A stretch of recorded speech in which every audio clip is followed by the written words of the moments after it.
দায়িত্বরত একজন security guard ছিল এখানে, উনি সব মারা গেছে আর কি। ওই সময় ছিল ও একটা গেট ফালায় আরেকটা গেট ফালাইতে আসছে, ওদিক থেকে ট্রাক আসি গেট ব্যারিয়ার ভাঙে ঢুকছে ভিতরে। গেট ব্যারিয়ার ছিল, যে রোড ভেহিকেল, যে চাল বোঝাই ট্রাক, আমরা যতটুকু জেনেছি সেই ট্রাকটা গেট ব্যারিয়ারটা অমান্য করে ঢুকে পড়েছে, ট্রেন চলে যাচ্ছিল, কলিশন হয়েছে, ঠিক আছে। আর একটা তদন্ত কমিটি করা হয়েছে, সেলভেজ ওয়ার্ক চলতেছে।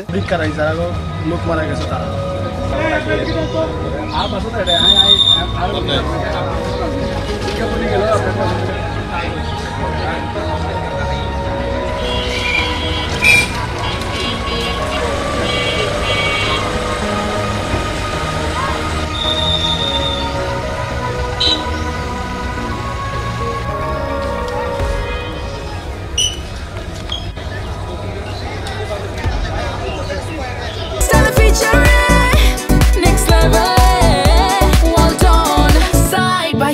Free.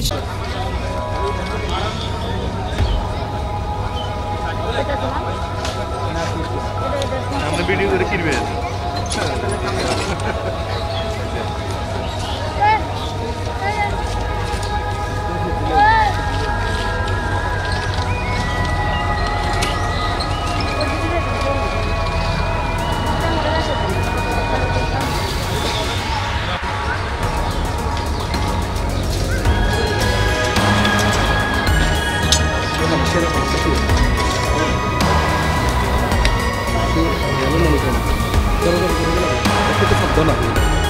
দায়িত্ব চালানো না ভাই, বুঝলি তো